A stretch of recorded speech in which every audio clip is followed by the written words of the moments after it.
a chance de Hugo Souza não ficar no Corinthians. Ele foi perguntado, inclusive, sobre uma proposta do Grupo City. Todas as últimas de Atlético versus Flamengo, final da Copa do Brasil. Conheceremos nesse domingo o campeão do torneio. Falo também sobre Bruno Henrique, o atacante do Flamengo, protocolando sua defesa em relação às denúncias das quais ele é acusado. Preciso te falar também sobre o Guardiola, batendo um recorde negativo. Tem as últimas do mercado, bastidores, finanças e muito mais. Fala aí pessoal, sou Jorge Nicola, bem-vindos a mais um vídeo do canal. Sempre bom ter vocês por aqui, sem perder tempo, só pedir para deixar like, se inscrever no canal e ativar todas as notificações. Hora de falar sobre Pep Guardiola, o maior treinador de futebol da atualidade e alvo da seleção brasileira. Encontrou ou encarou nesse sábado sua quarta derrota consecutiva, algo que ele nunca havia vivido como treinador. Vocês sabem, o Guardiola é técnico do Manchester City. Nesse sábado, derrota para o Brighton pela Premier League jogando fora de casa. Os outros 3 tropeços anteriores contra Tottenham, Bournemouth e Sporting. Esse jogo contra o Sporting, inclusive pela Champions, terminou com 4-1 a favor da equipe portuguesa e do outro lado como técnico Rubem Amorim, que fazia sua despedida no Sporting antes de se mudar para o Manchester United. Pep Guardiola até havia sofrido algo parecido com essa sequência de 4 derrotas nos tempos de Bayern de Munique. Ele perdeu 3 vezes e na quarta partida, num confronto contra o Dortmund, acabou eliminado nos pênaltis. Mas no tempo normal havia tido um empate, então pela primeira vez ele emplaca 4 derrotas seguidas. Crise no Manchester City? Não diria isso, mas vale a lembrança de que seu contrato termina no fim dessa temporada e ele ainda não cravou a permanência no gigante inglês. Quero te contar agora sobre Bruno Henrique. Todo mundo sabe que o BH passou a ser alvo de uma grande investigação que inclui Polícia Federal e também Ministério Público. Ele é acusado de ter participação no esquema de apostas esportivas. Tudo porque constataram que o irmão e a cunhada dele fizeram apostas imaginando que ele tomaria cartão no jogo contra o Santos no Campeonato Brasileiro do ano passado. De fato, aos 50 do segundo tempo, o BH levou um cartão amarelo, inclusive reclamou e tomou o cartão vermelho. O que eu quero contar para vocês é que o atacante do Flamengo vai protocolar nos próximos dias sua defesa. E eu tive acesso a detalhes do que o Bruno Henrique vai dizer. Primeiro, ele jura inocência, garante que não conversou com o irmão nem com a cunhada. E o fato de os telefones dos 3 terem sido pegos podem ajudar a comprovar essa tese do BH. Depois, ele vai se defender lembrando que o cartão amarelo é absolutamente injusto, porque ele tenta acertar o Soteldo e não consegue. Então, na avaliação do Bruno Henrique, nem falta foi. O cartão vermelho acontece por conta de uma reclamação, com um detalhe importante. O Bruno Henrique assegura que não falou aquilo que o árbitro colocou na súmula, o que pode prejudicar o árbitro e aliviar a barra do atacante do Flamengo. Só para completar, importante lembrar também que naquela época, no jogo contra o Santos, o Bruno Henrique estava pendurado com 2 cartões. E se levasse o terceiro cartão amarelo, ele ficaria suspenso contra o Fortaleza e estaria garantido no jogo super importante contra o Palmeiras. É baseado nisso que o irmão e a cunhada podem ter feito a premonição ou podem ter achado que ele levaria o cartão. O Bruno Henrique assegura que não fez qualquer menção de que levaria esse cartão e que é inocente. Só para completar, essa denúncia já havia chegado ao STJD, que optou por arquivar o caso, entendendo que até o volume de dinheiro envolvido nas apostas não justificava uma investigação. O lucro do irmão e da cunhada chegava na casa dos 13 mil reais. Com detalhe, como uma das casas de apostas que fez a denúncia, ela não pagou o prêmio pelo cartão e também não devolveu o dinheiro da aposta. Preciso contar também que Léo Ortiz do Flamengo e Gabriel Martinelli, atacante do Arsenal, são as novidades na lista de convocados da seleção brasileira para os confrontos contra a Venezuela e o Uruguai. Tudo porque nesse sábado, no jogo do Real Madrid, Militão e Rodrigo saíram machucados. O caso do Militão é grave. Lesão no joelho, necessidade de cirurgia para correção do ligamento lateral, não, cruzado do joelho. Ele vai ficar pelo menos 8 meses parado. O Ortiz entra na vaga do Militão, enquanto o Martinelli ocupa a vaga do Rodrigo. A grande pergunta que o torcedor alvinegro se faz é: e o Hugo Souza? Fica ou não no Corinthians para a próxima temporada? O Hugo foi perguntado, depois do triunfo contra o Vitória, sobre o interesse do Grupo City, noticiado ao longo da semana. Achei a resposta do Hugo ruim, mas deem uma conferida e tirem as próprias conclusões, abre aspas, essas questões externas eu deixo para os meus empresários resolverem, ou seja, o Hugo não desmentiu, tem proposta do Grupo City, nem confirmou, mas também não quis entrar em detalhes. E ele completa, estou focado em ajudar o Corinthians e estou focado em permanecer aqui. Acredito muito na palavra do presidente Augusto Melo e do Fabinho Soldado. Se eles falaram que está tudo certo, já deu tudo certo. Então, isso é uma questão de tempo para que tudo seja resolvido. Todo mundo sabe da minha vontade, estou feliz aqui, fecha aspas. É aqui que vem um grande problema. O Augusto Melo, presidente do Corinthians, tem afirmado que já resolveu suas questões com o Flamengo. Isso não é verdade. O Flamengo recusou a primeira proposta do Corinthians, que prevê o pagamento das 4 parcelas de 200 mil euros cada, de forma parcelada com um fiador, no caso a Brax. O Flamengo recusou esse fiador. E agora o Corinthians corre contra o tempo para até 30 de novembro garantir um outro fiador que o Flamengo aceite ou então fazer o pagamento à vista dos 800 mil euros, que equivalem a mais ou menos 5 milhões de reais.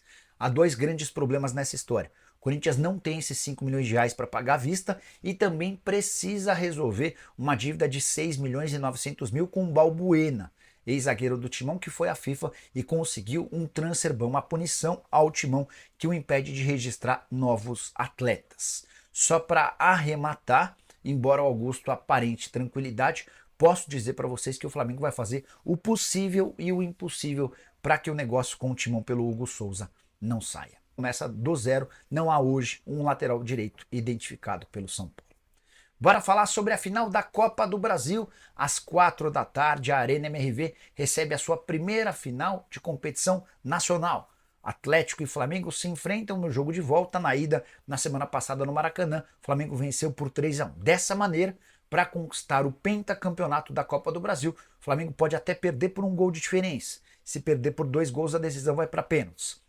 Os primeiros títulos do Fla na Copa do Brasil, 1990, 2006, 2013 e 2022. Já o Galo busca o tricampeonato da Copa do Brasil, havia sido campeão em 2014 e 2021. Para assegurar sua terceira taça, vai precisar vencer por 3 gols de diferença ou por 2 gols e na decisão dos pênaltis. Importante contar também que a média de gols do Atlético Mineiro dentro de casa, na Arena MRV, desse ano é de 1,87 gol por partida, ou seja, o Galo vai precisar superar essa média para ter a chance de se sagrar campeão.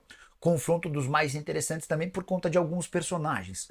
O Gabigol deve fazer sua última final com a camisa rubro-negra. Gabigol, que é o 7º atleta com mais gols em finais, número de aproveitamento espetacular, 16 gols em 17 decisões. O contrato se encerra em dezembro e o mais natural hoje é que ele vire reforço do rival do Atlético, o Cruzeiro, em 2025. Última chance do Gabi ser campeão, mais uma chance de o Hulk levantar a taça pelo Atlético, jogador que daqui a pouquinho também disputará a final da Libertadores da América. Só para completar sobre esse jogo, contar que o Flamengo terá as voltas de Pulgar e Bruno Henrique, que estiveram suspensos na primeira partida.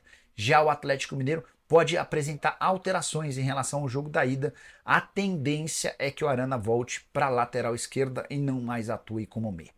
Você tem palpite para esse jogo? Confesso que vejo enorme dificuldade em apontar um vencedor, embora por conta da vantagem por 3-1 eu classifique o Flamengo como favorito à taça. Já uso espaço para comentário para registrar o seu palpite. Só não esquece de deixar like, de se inscrever no canal e comente sobre o que quiser. Dívidas do Flamengo. Esses assuntos têm monopolizado a mídia esportiva às vésperas da finalíssima da Copa do Brasil. Aí eu te pergunto, querem desestabilizar o Flamengo? Olha, deixa eu te explicar um pouco aqui como é que funciona essa história. A história do BH ter surgido agora, eu concordo com você. Me parece que a coisa foi planejada para criar uma crise nas vésperas do jogo contra o Atlético Mineiro. A questão dos números do Flamengo, aí é uma coisa diferente. Quem é que tá vazando? Deixa eu só responder aqui um instantinho. Quem é que está vazando essas histórias dos números? É a oposição. Claro. Que quer mostrar que a tal gestão espetacular de finanças do Landim deu uma caída. Faltou um pouco de responsabilidade. Começaram a gastar mais do que o provável. E aí a imprensa tem que comentar. Não tem jeito.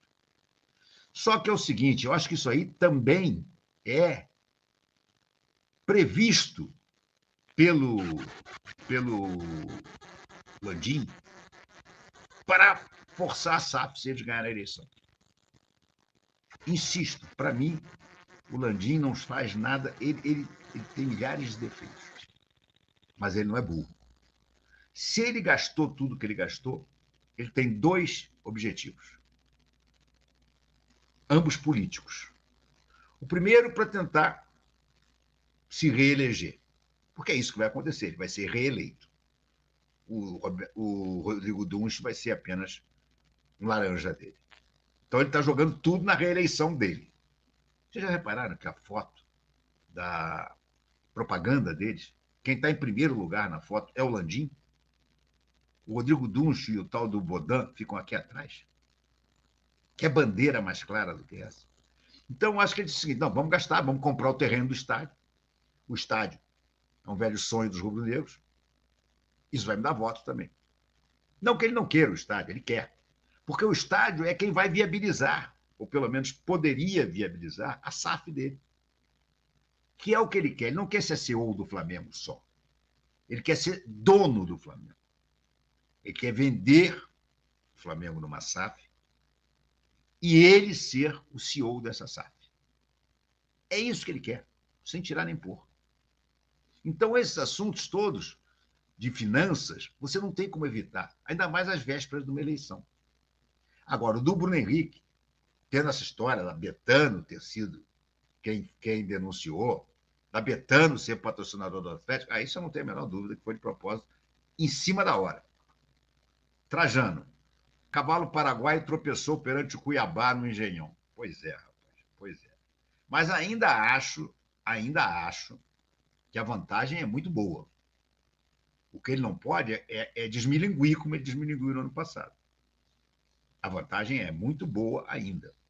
São 4 pontos. Repito, o Botafogo pode perder no Allianz, que continuará na liderança com 1 ponto de vantagem. Mas ter deixado escapar os 6 que tinha de vantagem num jogo contra o vice-lanterna dentro de casa, foi duro. Trajano, semana que vem já começa a maldita data FIFA. Pois é, e nós vamos jogar contra o Atlético Mineiro em plena data FIFA.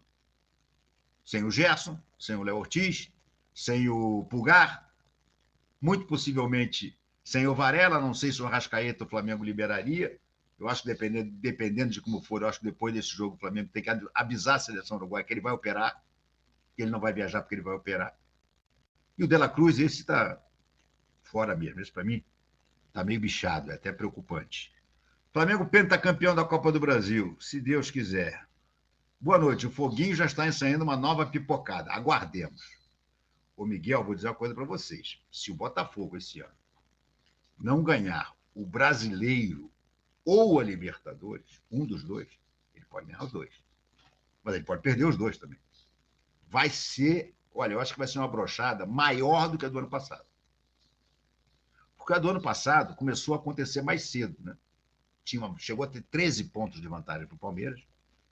E aí, depois daquele famoso 4-3 lá no Newton Santos também, que o Hendrick pegou a bola, botou debaixo do braço e comandou a virada, depois que o Tiquinho Soares perdeu um pênalti nos minutos finais, pênalti esse que levaria o placar a 4-1, imagina. Depois do Tiquinho perder, o Palmeiras foi lá e de 3-1, 3-2, 3-3 e 4-3 no final. Ali, o Botafogo acabou. A partir dali, ele só desmilinguiu, só derreteu. Agora, ele está mais próximo do título. E está na final da Libertadores. Então, se por acaso ele não ganhar um dos dois, pelo menos um dos dois, ele pode ganhar os dois, mas se pelo menos ele não ganhar um dos dois, olha, aí eu acho que o Textor vai contratar o Cristiano Ronaldo. Aliás, eu queria até mostrar para vocês, deixa eu ler 2 superchats e eu vou mostrar uma coisa que não gostei. Não gostei mesmo. Jorge Lasperg, salve Renato. Hoje faz 43 anos que devolvemos o 6-0 da cachorrada. Eu estava lá, meu amigo, como eu pulei. Você tem alguma história interessante desse dia? Se tiver, conta aí para a galera.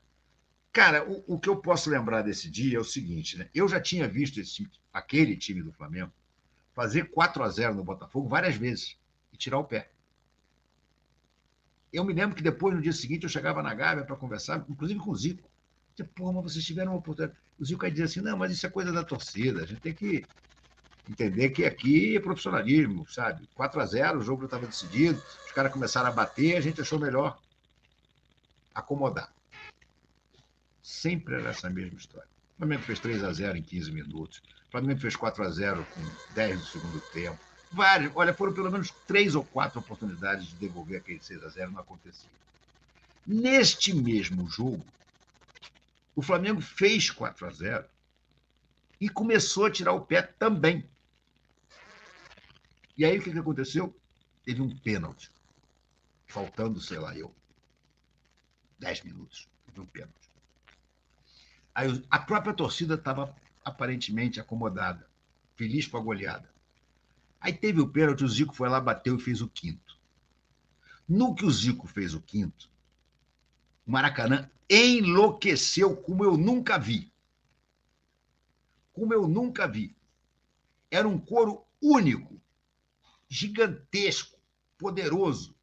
Queremos 6, queremos 6, queremos 6. E aí, cara, o jogo virou uma final de Copa do Mundo. Porque os jogadores do Flamengo se tocaram. Porra, a torcida quer os 6 e é a nossa chance. Mas faltava pouco tempo. Faltavam, sei lá, 9, 8 minutos. Não sei, não lembro os números, eu sei que era pouco tempo. E aí os jogadores passaram a disputar as bolas como se fosse a última bola da vida. Os jogadores do Botafogo desesperados a dar chutão para frente, para não tomar o sexto gol. E os do Flamengo recuperando a bola e vindo com todo mundo em cima para fazer o sexto gol. Que sai finalmente num ataque. O Flamengo começa com o Adílio, vai, cruza, a bola volta e cai no pé do Andrade ali na entrada da área. E o Andrade mete a bomba e faz 6-0. E aí o estádio veio abaixo. A comemoração foi a comemoração de título mundial. Uma coisa enlouquecedora. E o que eu mais me lembro desse jogo, eu era repórter, cobri o Flamengo, e como sempre, eu escrevia a crônica, mas eu fazia também as matérias de vestiário. Eu desci para o vestiário. Cheguei lá e fui falar com o Andrade. Ô, Tromba, porra, você fez um gol histórico, não sei lá o quê.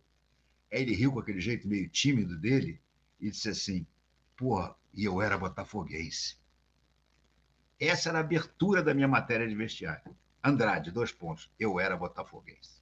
Você vê que ironia, né? Quer dizer, o cara que torcia pelo Botafogo na infância e que depois vai ser o cara justamente que vibrou provavelmente com o primeiro 6-0 em 72 e aí vai ser o cara que vai fazer o gol que devolve o 6-0. Pouco tempo depois teve um 6-1. A superioridade do Flamengo sobre o Botafogo naquela época era tão grande que, entre outras coisas, ele inverteu a freguesia. Eu me lembro que eu tinha um amigo jornalista que já faleceu, o pai do Rob Porto, narrador, Luiz Roberto Porto, Robertão, que tinha sido meu subeditor no Jornal do Brasil quando eu comecei. E ele se orgulhava daquela. O único clube contra o qual o Flamengo não tem vantagem no face-to-face, no head-to-head, é o Botafogo. O Botafogo tinha mais vitórias do que o Flamengo. E nessa era Zico, nesse período justamente, o Flamengo inverte isso. E eu me lembro que no dia que o Flamengo ganhou e inverteu, não foi no 6-0, foi antes. O Robertão ainda estava no Jornal do Brasil e eu já estava no Globo, eu já era editor de esportes do Globo. Aliás, não. E foi depois do 6-0, então. Porque eu já era editor. No 6-0 eu era repórter aí. E eu me lembro de ter dado a manchete, era acabou a freguesia. E aí liguei para o Robertão, no Jornal do Brasil, e disse assim, olha, a minha manchete de amanhã é em sua homenagem. E aí, ele, no dia seguinte, me ligou, porra, acabou a freguesia, ó. Agora você não tem mais o que falar do Flamengo. Bons tempos, cara, bons tempos. Gabigol, ídolo e principal referência de uma geração vitoriosa do Flamengo, pode estar prestes a escrever seu último capítulo no clube. O camisa 99, acostumado a decidir jogos desde que chegou em 2019, entra em campo contra o Atlético Mineiro neste domingo, 10, para a final da Copa do Brasil, em uma partida que promete ser sua última dança com o manto rubro-negro. Este possível adeus, anunciado pelo próprio jogador, surge em meio a uma longa negociação entre seu staff e a diretoria do Flamengo, que ainda não chegaram a um acordo sobre a renovação de contrato. A partida decisiva acontece às 16 horas, na Arena MRV, em Belo Horizonte. Nos últimos 2 anos, Gabigol passou por altos e baixos e chegou a viver momentos difíceis, até mesmo ficando um pouco à margem do elenco.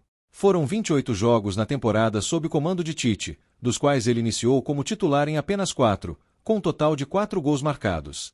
No entanto, a chegada de Felipe Luiz ao comando técnico transformou sua situação. Desde então, Gabigol foi titular em 6 dos 8 jogos com o novo treinador, retribuindo a confiança com boas atuações e marcando 2 gols na primeira partida da final contra o Atlético Mineiro. Gabigol tem contrato com o Flamengo até o final de 2024, mas, desde 2022, seu futuro tem sido tema de debate entre seu staff e a diretoria do clube.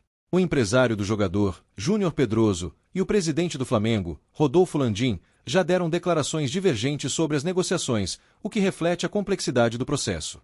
Landim afirmou que o clube já fez uma proposta de renovação por mais um ano, com aumento salarial, mas Gabigol, que deseja um vínculo mais longo, ainda não deu uma resposta final. Durante esse impasse, rivais brasileiros, como Palmeiras, Corinthians e Cruzeiro, demonstraram interesse em contratar o atacante. Gabigol construiu uma trajetória cheia de feitos no Flamengo, conquistando várias marcas e se tornando o 6º maior artilheiro da história do clube. Mais do que os números, porém, foram os momentos decisivos que consolidaram seu status de ídolo entre os torcedores. Com o gol marcado contra o Atlético Mineiro no Maracanã, Gabigol chegou ao impressionante número de 16 gols em finais, reforçando ainda mais sua imagem de jogador decisivo e ícone da nação rubro-negra.